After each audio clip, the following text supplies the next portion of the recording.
Awesome. Okay. So be Hold on, let me quickly do a quick internet check in case I can switch to a better network. okay, okay. No problem. Oh. Mm.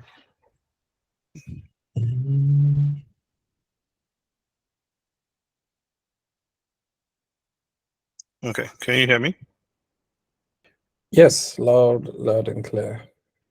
Okay, perfect. Mm-hmm. Can you see my screen? Yes, I see it coming up. Mm. Awesome, awesome. Okay. We'll start in a few seconds. Just want to be mindful of everyone's 15 time. hours. Mr. Ajetunmobi, how's the Friday going? It's good. It's good.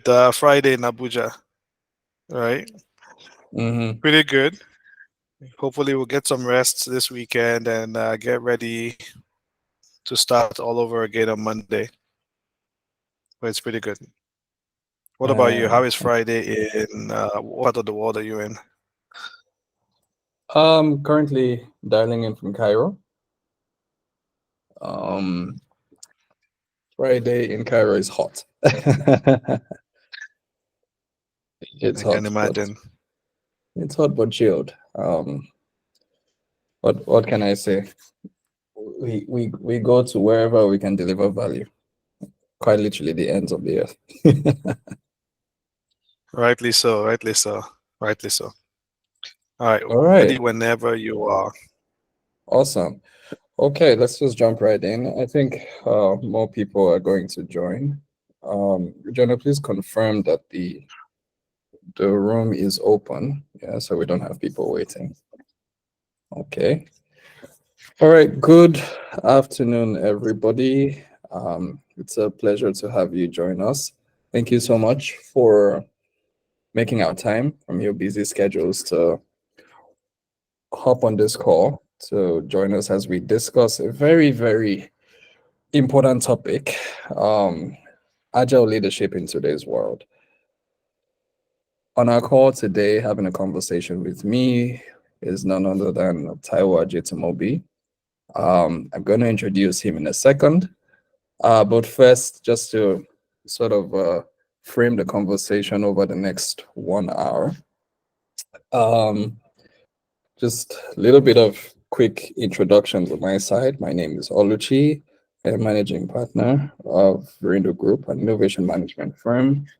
We exist to localize innovation and support the same. What that essentially means is that anyone who's speaking the gospel of building localized solutions for local problems and leading change in the same has our vote any day. And so during the day, that's what I do. After work hours, I hang out with friends to discuss the same thing. I'm sure you can tell my life is pretty boring. Um, but today is one of those days where we'll just be discussing principles that we've sort of learned over the years and are still learning about what leadership looks like as you're trying to deliver localized solutions at scale. So that's me. Um, on this call is Mr. Taiwo Ajetunmobi. There's a whole long background for the guy. Um, but I would say that if I start reading it now, the 1 hour will be finished. So there's no point. But Taiwo is Taiwo is a former boss turned friend turned mentor turned all around nice guy. Who's had a deep history in just sort of problem solving in different contexts. Beginning his career at McKinsey in the US, Ty was a Google Launchpad Africa mentor. And these days, he moonlights as the senior special advisor to the president of Nigeria on the ease of doing business counsel and investment. Ty was a serial entrepreneur and serial investor. And so, whether it's him as an investor or him as a consultant or him as a public servant. Taiwo has led teams in different contexts, and so we believe that he has a lot to say um, about what he's seen on the streets, as we like to say. So we're very happy to have you here, Taiwo. Taiwo, do you want to say hi to our audience? Thank you. Thank you, Oluchi, for the very gracious introduction. And of course, thank you for inviting me to the house. It's great to be here, guys. Looking forward to a fruitful discussion. Awesome. Thank you, Taiwo.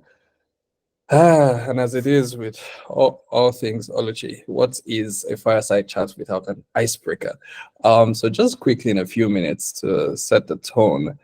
If you have your phones, you can just go to slido.com. We have a very, very quick icebreaker set up there for you. If you go to slido.com and you type in the code 2255108, again, that is slido.com, what you see on the screen. 2255108. Jennifer, are you able to share your screen? Yeah, no, I think you need to use the code that I dropped on the chat. Oh. Yeah, that's the new code. Gotcha. Oh, okay. So it's 3267293. If you click on the link in your chat for this call, you'd be able to join. Okay. That's 3267293. Okay. I'm just going to wait for exactly 30 seconds for everyone to join in. Jennifer, can you share your screen for results? Yeah, I'm doing that now. Yeah. Okay. So that's slido.com 3267293. There we go. Slido.com 3267293. Okay. 10 more seconds for you to join. All right. Okay. So we're gonna jump right into it and just take a quick poll. So question number one. They're just two questions. Let's jump into the first one. Okay. So here's a scenario. You're leading a marketing team, preparing to launch a new product. And shortly before the launch, your client requests significant changes to the campaign strategy. You have limited time and resources. What would be your response? So you guys have been working on this for a long time, and it's crunch time, and all of a sudden, quite literally overnight, your client is requesting for a significant change, and you don't have time, you don't have resources. What would be your response? Please go ahead and click the options on your screen. I assume everybody has signed in. If you're just joining us, slido.com and dial in the code 3267293. Come on, guys. So what would be your approach? Call an emergency meeting, stick to the original plan, delegate specific tasks to specific people, or request for an extension?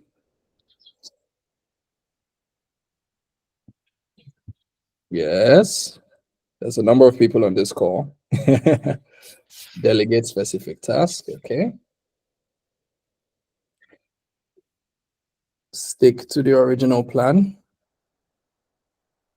Just go ahead and click the option that best resonates with you. Another 15 seconds. You're leading a marketing team, and just before you launch your product, your client requests for a drastic change. Now you don't have time, you don't have resources. What would you do? You're the leader in that team. There's a number of people on the call. You can join slido.com and just type in the number 3267293 and join the poll. Don't be shy. There's no right or wrong answer. We just want to get a sense of your thoughts. Okay. Since more people are saying call an emergency team meeting. Okay. A few more seconds. Interesting. All right. Request for an extension. Request for an extension. Interesting. Okay. So in 10, 9, 8, you can still choose an option. 6, 5, 4, 3, 2, 1. Okay. Oh, interesting. Stick to the original plan. So it seems like most people in our audience would call for an emergency team meeting and or request for an extension. Very interesting, Taiwo, no, wouldn't you say? Very Yeah, interesting. quite. Okay. All right. So let's go to the second question then. Okay. So this scenario says you're organizing a team retreat to enhance collaboration and morale. However, there's a last minute rescheduled client meeting that clashes with your retreat dates. You've already paid deposits for this nice resort that your team is going to. What's your move? What are you going to do? You're organizing a team retreat, deposits are paid, but then there's a last minute client meeting, and that client is paying the bills, by the way, for the company. What are you going to do? Option A, proceed with the retreat. Option 2, postpone the retreat. Option 3, delegate retreat logistics to somebody else. Number 3, cancel the retreat and reschedule it. Okay. Everybody says proceed with the retreat. Okay. You have a few seconds. Please pick the option that best resonates with you.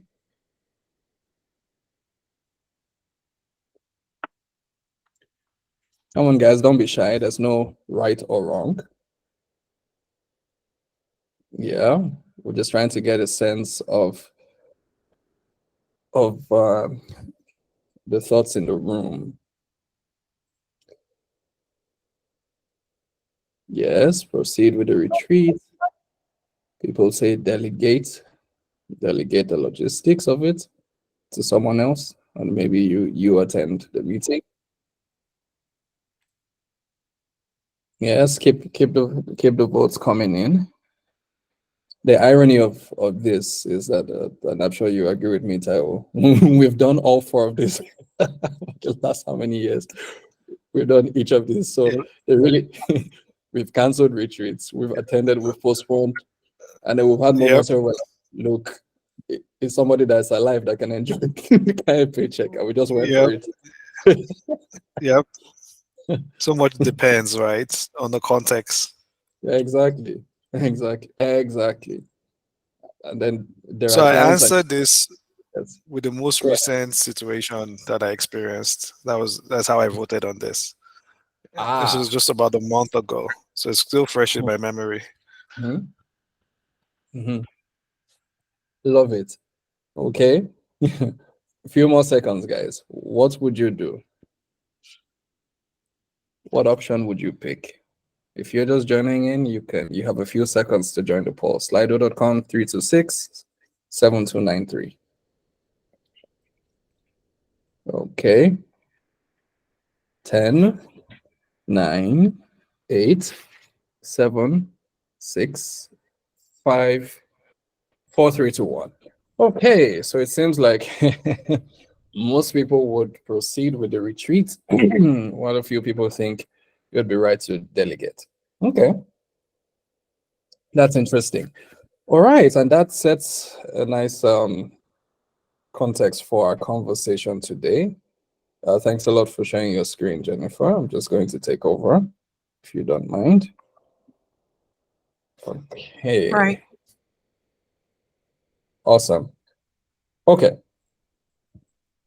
So I think by now, most of us on the call have probably figured out the difference between agile leadership and traditional leadership, and just so that we have the same from a definition standpoint.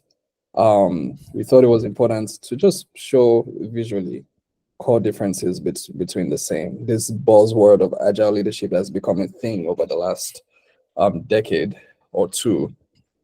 Essentially, is different from traditional leadership in the way that it encourages more collaboration. It positions the leader less like a boss, more like a coach, mentor. It places a lot of emphasis on prioritization through sprints. It places a lot of emphasis on people and culture. And not to say traditional leadership was bad in itself.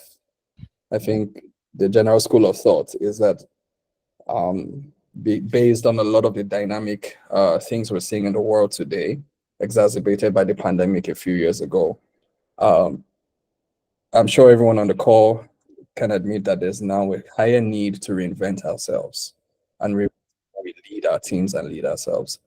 And so that's why we're here today, to have this conversation with Mr. Ajetunmobi, who in his own right is a guru when it comes to these things, although he might not agree. And so I definitely don't agree, but thank you nonetheless. So let's jump right into it, Taiwo. We've seen what people think agile leadership is from the polls. We've seen some sort of a definition, but can we go beyond the theory? It sounds great in theory, but then if it's so good and if it's so relevant, what are some of the challenges that you think organizations face when leaders try to bring this in? And I'm more excited for you to share a specific story of yours of how difficult it was for you and how you overcame this in your own experience so far. Wow.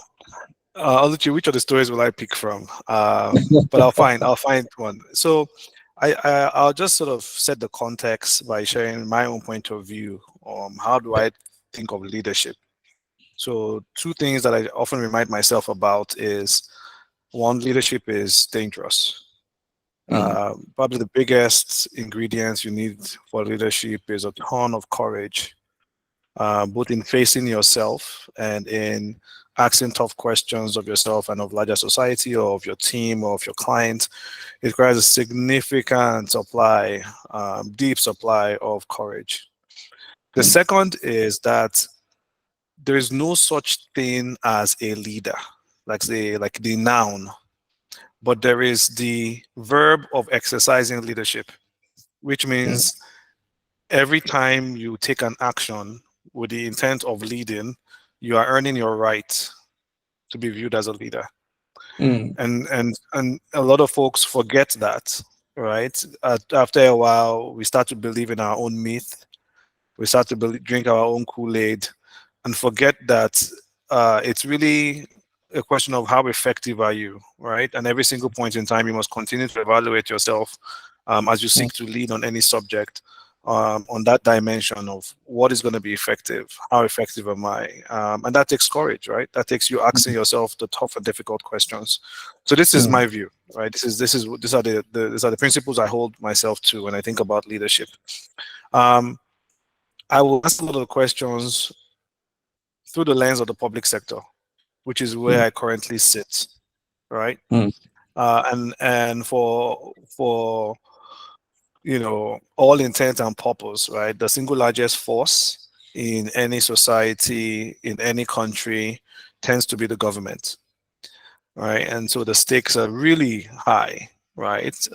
Getting leadership right in the context of the public sector, in the context of the government. Stakes are high. You have direct impact on lives of millions of people. And when you get it right, it's a major win across the board. But so also is the opposite, right? When you fail, or when you don't get it right, or when you are ineffective, the cost is quite significant as well. And right now, I'm at PEBEC, where I serve as the Chief Operating Officer. And for me, leadership within that context is building a high-performing public sector institution that can design and implement really transformative reforms across a wide range of agencies, but with the goal of improving the business environment. If we get this right, it will mean millions of jobs. It will mean billions and billions in return on investment to investors. It would mean doubling the GDP of the country.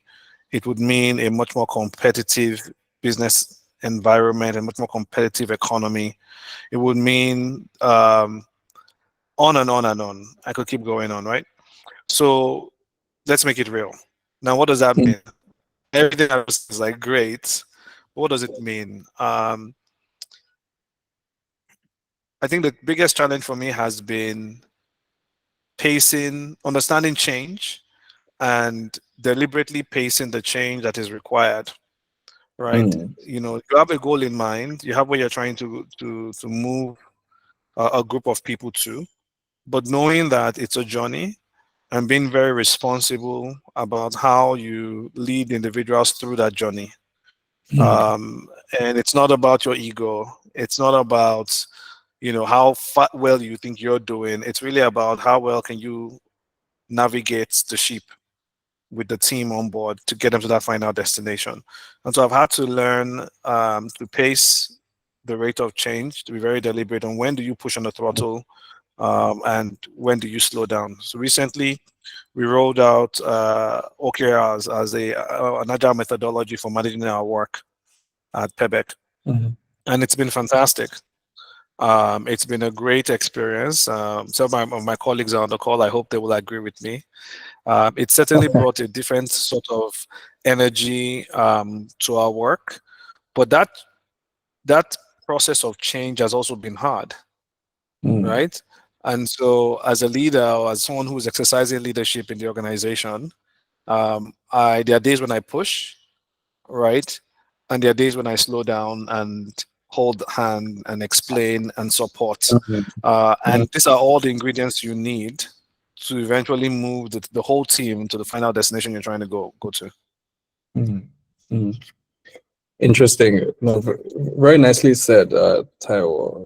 It's a nice challenge that you pointed out. Just knowing when to press hard on the throttle versus when to hit the brakes a little. I think we can all admit that that's that's more of an art versus a science, and it tends to be really difficult to know. So that's a nice segue into my next question, actually. Speaking of the art, I guess another question would be around culture. Yeah, because you, as you rightly said, you're bringing in all of this agile tools into your current team, and I'm very certain that it's not been easy. You called out your teammates. Don't worry, we'll have a special conversation with them alone without you on the call. Then they will tell us how it's been. But on that note, it would be great to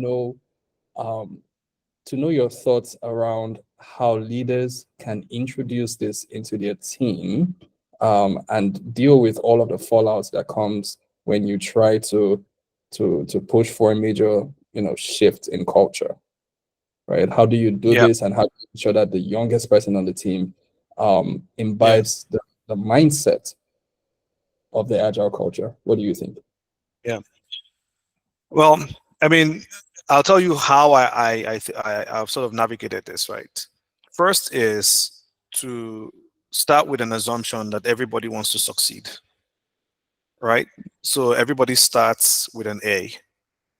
Everyone wants to succeed. And this is important, not just in the context of like agile leadership, but also in general transformation, right? If you're trying to go from point A to point B, you're better off just giving everyone the benefit of doubt. And then acting decisively in the instances where you do need to step in, right? But start out with that. That's one. Second is spend a lot of time explaining why. People are really moved when they understand things, right? They don't just say what you have to do or how you have to do it. I think spend the time required to get folks on board by understanding why, which means even as a senior person or as someone who's seeking to exercise leadership, you have to make yourself accountable in that regard, right? We have a small team. We have a very flat team, and I have to step up and answer every single question that the team may have, and every question that they may not even ask, but is relevant on why this change is important. The third is to model it, right? When you step into a role of leadership, you often are the walking personification, right, of all that you're preaching. And so really modeling that is important, right? And then the fourth, and I kind of spoke to this earlier, is pacing it, taking it one step at a time, right? For instance, when we rolled out OKRs, we started out with just talking about the kind of work we wanted to achieve in the new year, talking about what are OKRs, how does it help improve, so there's like a training session. Then we spent time developing OKRs, right? And that took about, I want to say, 3 weeks or so. Then we spent time refining OKRs, right? And then the team had time to go work with this new framework. And then we came back and then scored the OKRs, individual team by individual team. I can't tell you the number of hours we've spent collectively as a team discussing, reviewing, scoring our OKRs before finally then consolidating the results, the first period, which was essentially January to end of February, consolidating that result set and showing it. And when things are changing like this, or when you're pushing for change in the context of leading an organization, I think it's really important to invest in trust, right? So on the one hand, people understand why, but everyone must feel very comfortable about the process you're leading them through and the credibility of that process, and your credibility as sort of the custodian of that journey, right? The person who's responsible. Yeah. So not taking for granted that, oh yeah, I'm obviously going to deserve your trust, really putting yourself in a position to earn that trust. And one of the things we did was at the end of the first reporting cycle in OKR was to put out the whole report across the organization. Every single person in the organization has the consolidated OKRs from January through February by key activity, what was done, what was not done, by key results, by team. And now we're moving to a position where we won't even wait until when it's published. We're going to put it on a live tracker. So as the days and the months roll through, it's going to be visible to everyone. And I think actions like that provide a ton of transparency, help build trust. Interesting. No, those are very important nuggets, right? Spending time with the team to understand why, practice what you preach, essentially invest in trust. And I'm hearing a lot around monitoring, evaluation, tracking. So is it safe to say, Taiwo, trust but verify? Yes, absolutely. And make it easy for others too as well. Gotcha. Because when you build with the kind of culture you need for agile leadership is one that has that where folks have a shared sense of ownership, right? That's what really gives you the agility in the organization.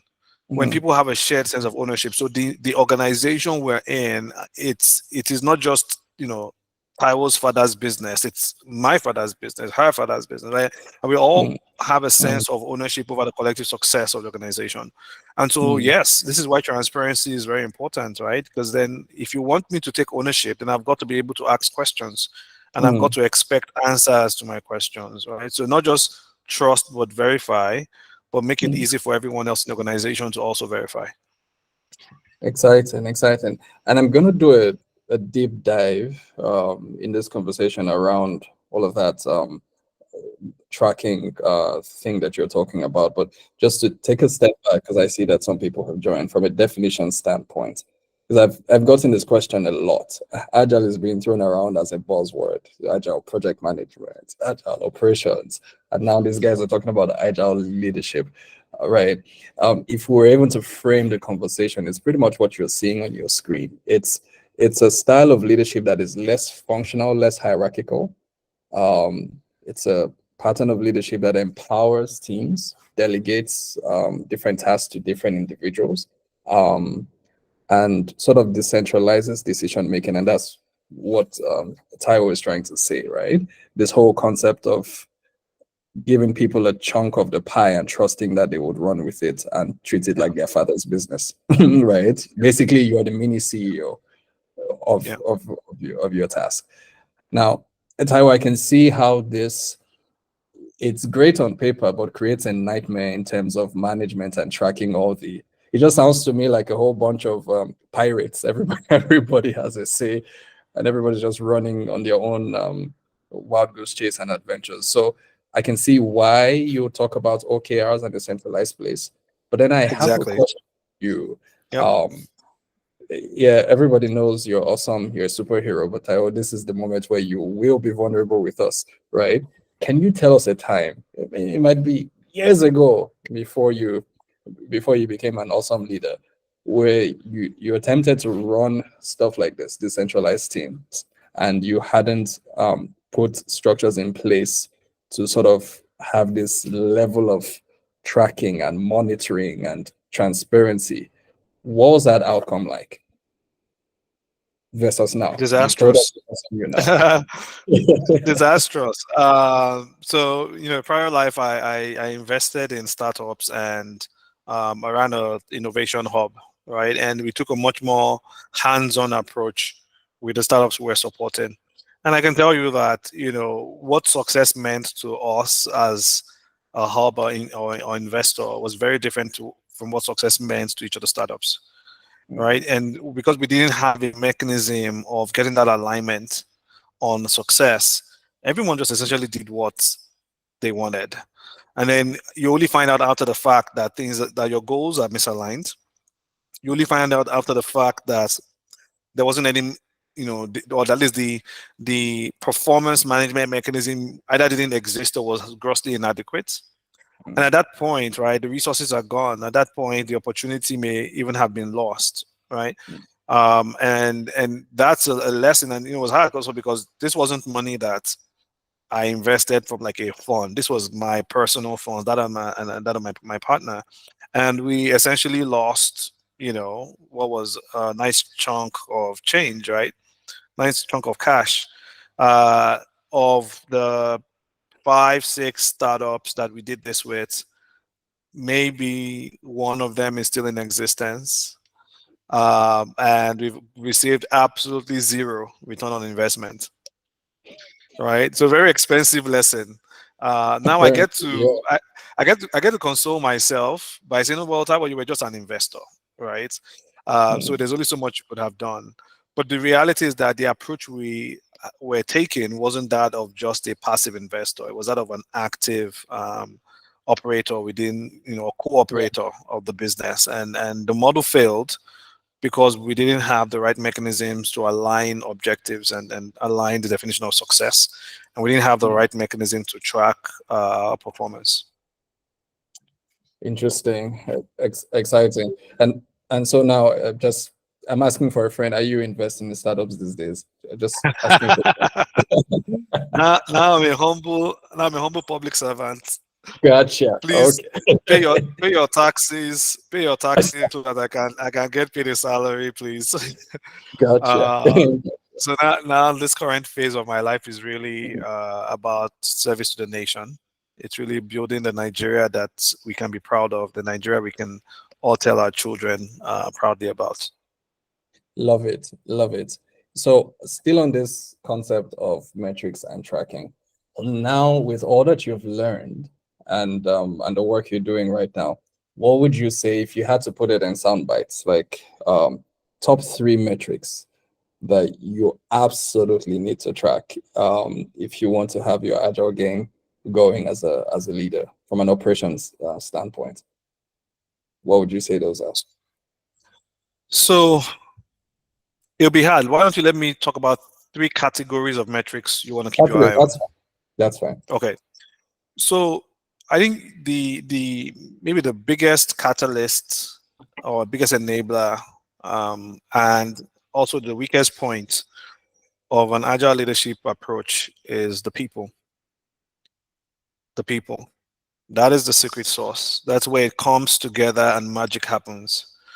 And so having a set of metrics that tracks your people measures, right? How happy are people? How engaged are they? Before you even get to productivity, just are your people proud to work here? Do they feel connected with the culture? Would they recommend this as a place to work? Thinking about what you want to measure there and really paying attention to it. A lot of people take it for granted that if they make the investment, it'll improve. But it's probably something worth tracking. The second, and then your operational productivity metrics, right? Having a way to say, is the engine revving as much as I need it to, right? If, for instance, you need the team to achieve 20 things by the end of the month, are they pulling in an average of 5 per week? Or are you at 2 per week? And it's not about pointing fingers or blaming. It's constantly about what do we need to do to be more effective. And so keeping track of that velocity of work, right? How fast is work going through the system? Part of, if it's not fast enough, then are you overestimating, or are you under resourcing the team, or is there someone that's a bottleneck? So for instance, in our organization, today I'm a bottleneck. It seems like, Taiwo, this is on your plate. And so I've got to think about, how do I remove myself, or how do I expand my capacity rather, right? Or if I can't weigh in, can I create several proxies who can weigh in on the subject, right? To eliminate the bottleneck. So really think of work as water flowing through a network of pipes. And how do you improve the throughput or the flow rate, right? I don't know how many of you guys on the call are engineers, but permit me to go nerdy on this. Tracking the velocity of work. And then the last piece of it, and this is where people go to first, right? And you understand why when I say the last piece of it is, what are your big objectives, right? And how well are you tracking against those big objectives? And I deliberately separated your velocity of work from your big objectives, because you can have a significant amount of work going. That means your team can get things done. But if you're not doing them on the right objectives, then your objectives won't move forward, right? Or you can achieve some objectives, but if you're not clear about how well the team is cycling through the work, then it's not repeatable. It's not sustainable. It was just a freak accident that you can't repeat, right? So I will just quickly summarize. Number one are your people metrics. Are people happy? Are people engaged? Are people growing? 2 are your productivity or work velocity metrics. And then the third are your strategic outcomes, and how are you advancing against those?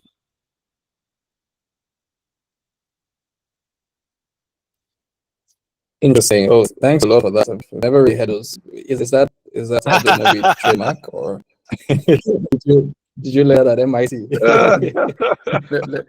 let me know before we move around quoting you. Where we shouldn't. Not yet, please. Go ahead. That is super helpful. If you guys can look at my screen, there's one of the points there that has a heart emoji on it, and that's just this concept of values, adapting to the present and embracing experimentation. At the end of the day, I think we can all agree that one of the main reasons why this is important is to build a sense of agility into your team, such that the team is able to test and learn in the real world and adapt based on what we're hearing. And so I think this is why I really like your framework, Taiwo, because I'm thinking about it from this perspective, about how it brings in dynamism. And before I ask you the next question, just a quick announcement for those of you who are joining. Please feel free to drop your questions. After this next question to Taiwo, I will take some questions from the house. You can drop it in on the chat if you are too shy to speak.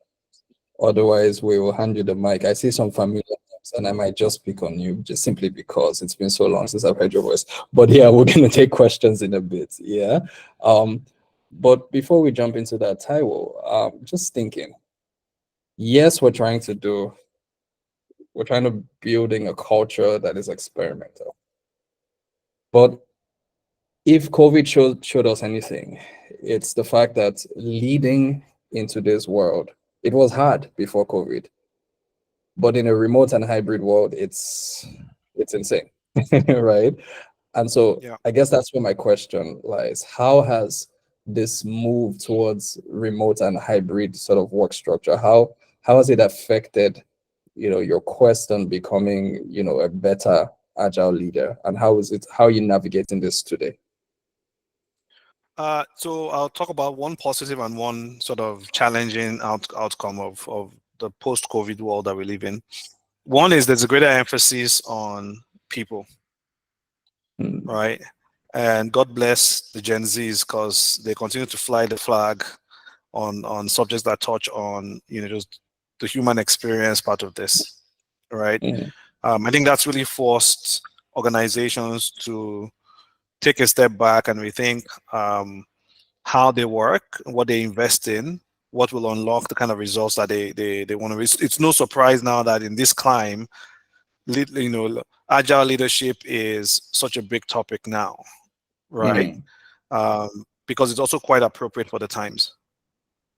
So there's a bigger emphasis on the actual people element of all of this. And I think everything starts and ends with people, honestly.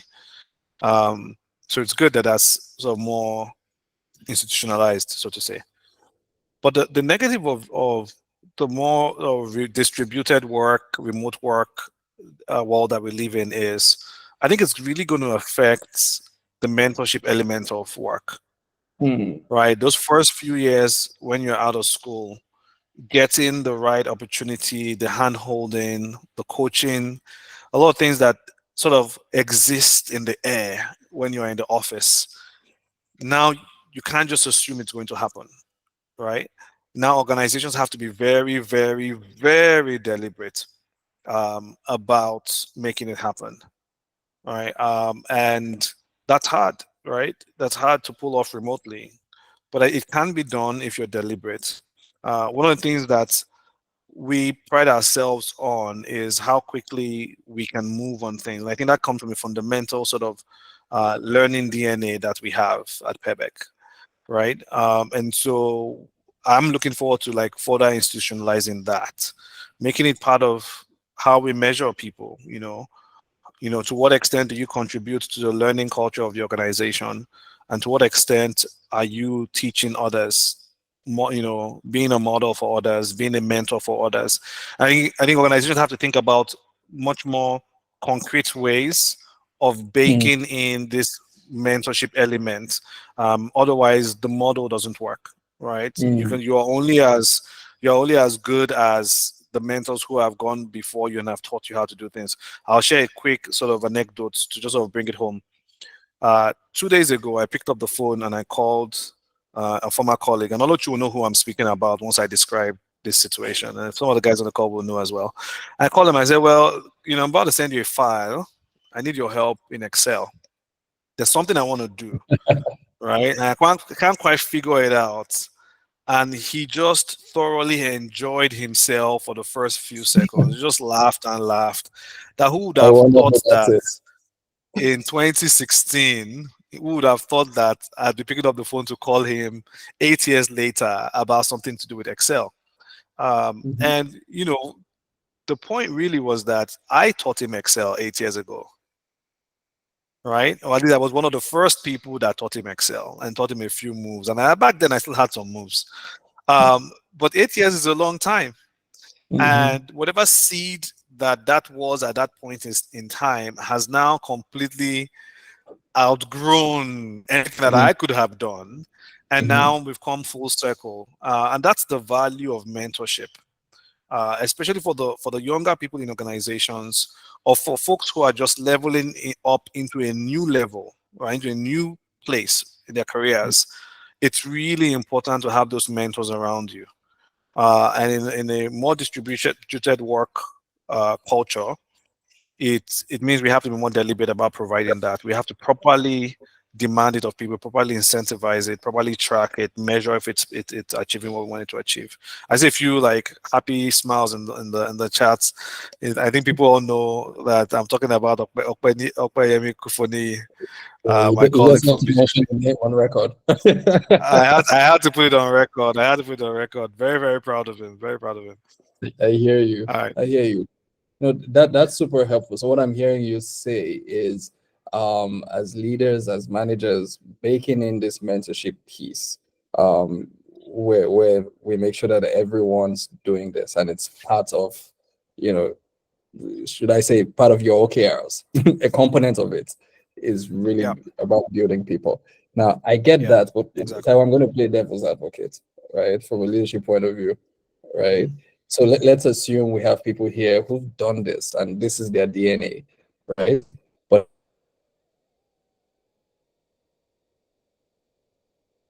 and how about the other side as well? What would be your advice to professionals who find themselves in that kind of system? Because mentorship is only as good as what both parties make of it, right? So you can have a system that works with your mentors, but then what's your advice to the quote unquote mentees in such a system? How do they flow like water versus fight it?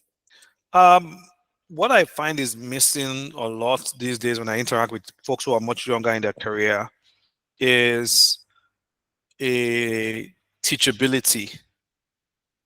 You know, it doesn't exist like it used to. And there are several, we can argue about like why that's the case. It doesn't really matter. Or at least less important than the fact that younger people in their careers are not as teachable as they used to be. Maybe it's a trade-off between like people feeling more empowered, which is good, but certainly this is a negative consequence of it. And I think the way to bring that back is to really like emphasize the importance of humility. And unfortunately, I have to put the work back on those who are trying to lead in the organization or who are trying to be mentors, is to model humility, to really deliberately model humility, model the teachable spirit that you want to see in the organization. And that sometimes will mean making yourselves accountable to the people that you lead, right? And being patient enough to have them ask you questions and have you answer those questions as though you work for them, right? And I see that all the time now. And now I call out my junior colleagues when they're having a moment, and I say, you're not being humble. You're not being humble. And I don't know, your bad parents will say, you're meant to feature, which translates to, I don't know who you use that one to resemble, but essentially it means that I don't model that for you. And so I get to have a higher expectation of you when it comes to this subject of humility, because I model humility. And so you will show up with humility in this organization. And I think when you bring that back, then the teachability comes back, right? Gotcha. And then the last thing I'll say on this is also to very quickly exit people who do not match that culture. You give them every opportunity to align and sort of adapt to the values of the organization. But if they don't, I think very quickly exit them. The damage folks like that can do is not worth anything they bring to the table. It's just not worth it. Interesting. Sorry, on a side note, if you're here from Taiwo's team, he wasn't talking about you. Your job is safe. Your job is safe. Oh. It's a silent message or anything. Oh my right. God. Thank you. So Thank you for calling that out. Yes. Yes. I'm just gonna pause here for a few seconds. Are there any questions from the audience? Any questions you've always had around agile leadership and its difficulty, and or any clarification you've been wanting to get? I mean, while the questions are coming in, I'll just quickly take the opportunity to quickly put in a plug for public service and life in the public service. If you've ever thought about serving your country, if you've ever thought about maybe one day, giving back to society, I really urge you to try as much as possible to accelerate the timing. Okay. Our country needs every help it can get. I'm going to take for granted that everyone on the call is Nigerian, or if not, most of the people on the call are Nigerian. And so I speak specifically to the Nigerian system. Our country needs every help it can get, and you are the change you want to see. And so if things are not going the way you want it to go, look in the mirror. Okay, start there. Oluchi has an opinion on this. I can see he's smiling. Start there. And there are several different ways. To contribute. But, I am very concerned about the level of engagement that people even have. And that engagement continues to dwindle. every day. Mm. And I really want to take the Mm. opportunity to challenge folks. Like, no one else is going to come to save Africa or to save Nigeria. No one else is going to show up. I tell my team this all the time. I tell them this all the time. There is nobody else in Nigeria working to solve this problem you're trying to solve right now. Mm. So if Mm.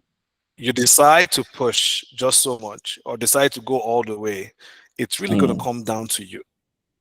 All right. I'm really landing the ownership that they have on that problem. And I would like, as a sort of extension of that, to share that with the room. There are many people thinking about agile leadership. If there's a part of you that's concerned about how to apply that for the greater good of society, please find a way to serve. All right, even if it is to find some person you can give, free pro bono work to support them in their public service portfolio, please do so. Find a way to be actively engaged. All right, I see a question came in. Absolutely. So we're going to take this question in a bit. I mean, Taiwo, you should end that with and vote for Taiwo 2027. Because that was perfect. Perfect soundbite. But totally hear you. Totally hear you. I see when you mentioned you should look in the mirror, Trooks Okebono was laughing. I wonder why. I wonder why. I wonder why. But I would totally hear you. I love how you say nobody else is trying to solve the problem that you're solving. And because we know a number of people on the call, I know that there's people here that are working on really, really, really impactful things and really difficult stuff. And that soundbite might just be what we need to get through that. So thank you so much for that. Okay. Thanks for your question, goodness. And it rhymes very nicely with the final thing I was going to ask you, Taiwo, so perhaps you can take them together. And this is just the concept of balancing agility with strategy, right? There's constantly this thing of, we got to keep going, fail fast, fail forward, speed, right? But now today's conversation seems very mushy. It seems to be emphasizing a lot of high touch points with your team, with the people, and it seems to be emphasizing a lot of emotional intelligence, right? Reading the room and knowing when to remove blockers and all of that stuff. And so how do you balance bringing in an agile leadership mindset with strategy execution and making sure that things are actually really getting done? And that's, to goodness's question, like how do you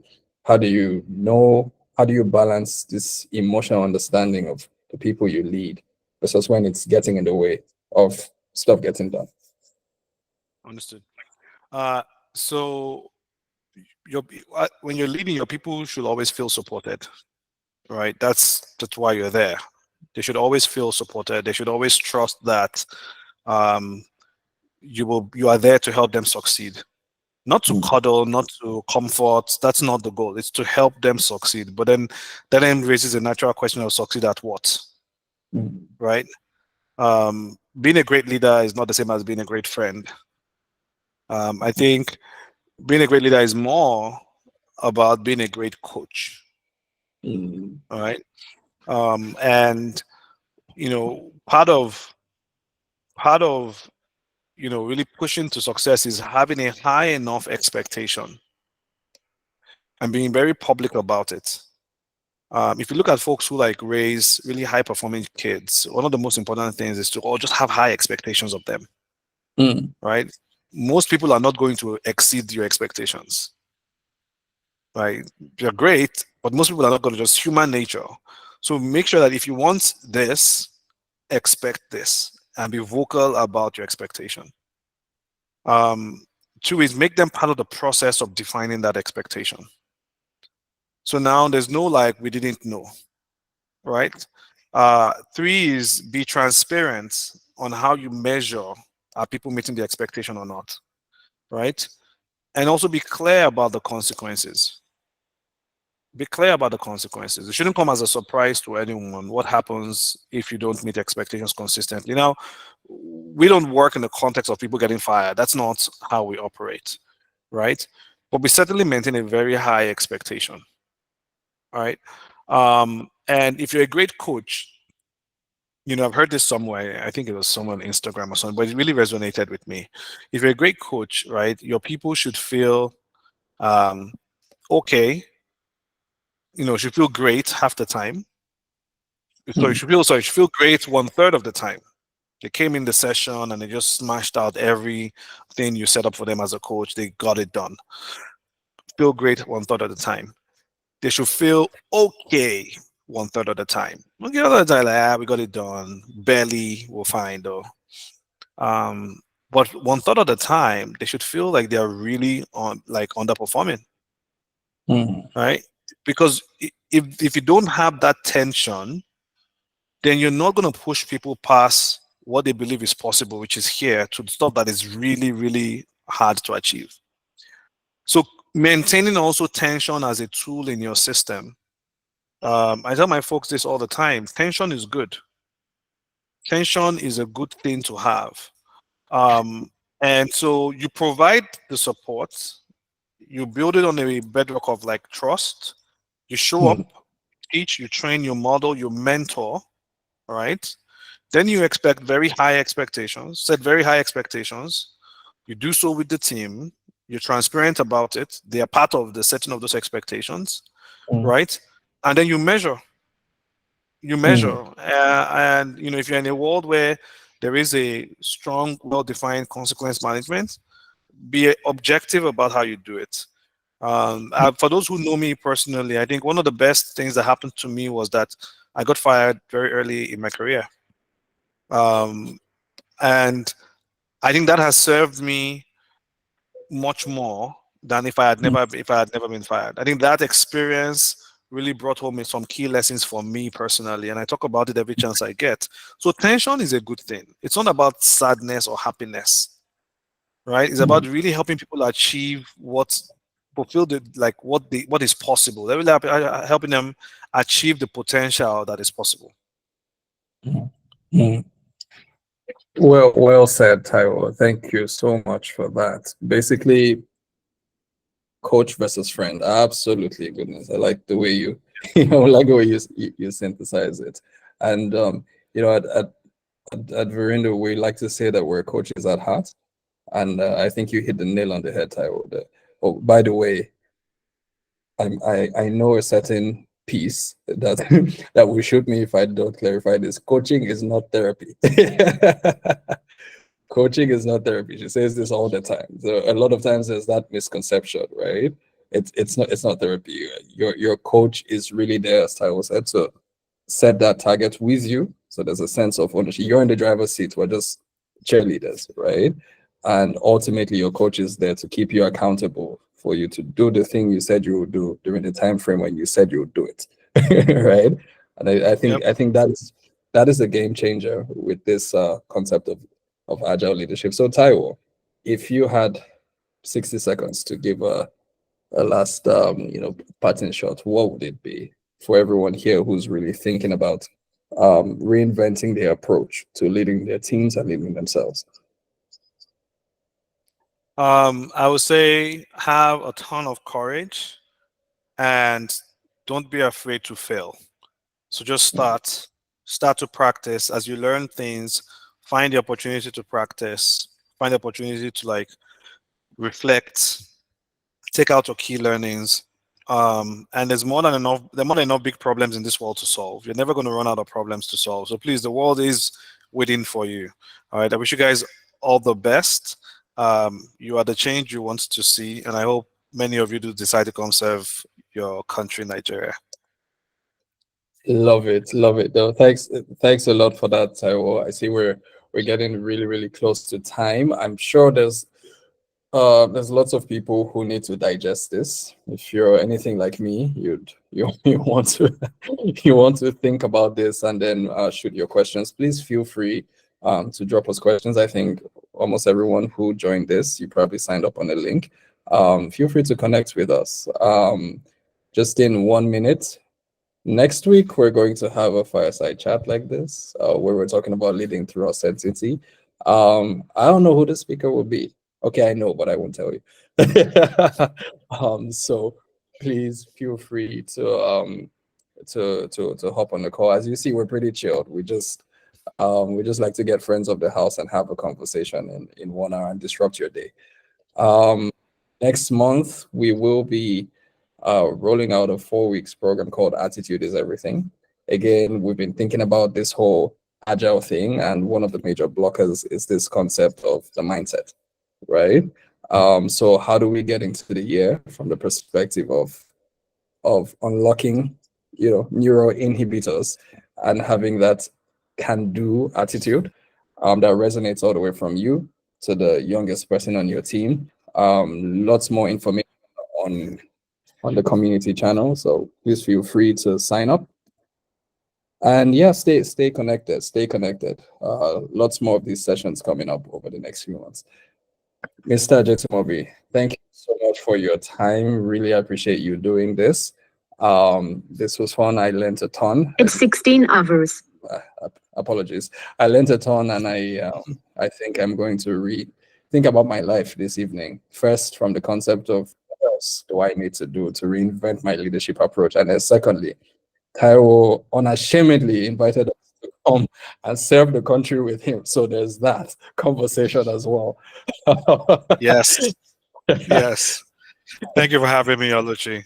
Thank you so much for your time, Taiwo, and I hope you enjoy the rest of your day. To everyone who joined, thank you. Let's keep the conversations going. Feel free to message and drop your questions. We're always here to answer and to help. All right. Hope you all have a great rest of your day at TGIF. For those of you who are going to party hard, except for Taiwo, because there's no I'm serving there's the no nation. there's no sleep in government. Exactly. Love it. Thank you All right. again. Have a good one, everybody. Bye-bye. Cheers.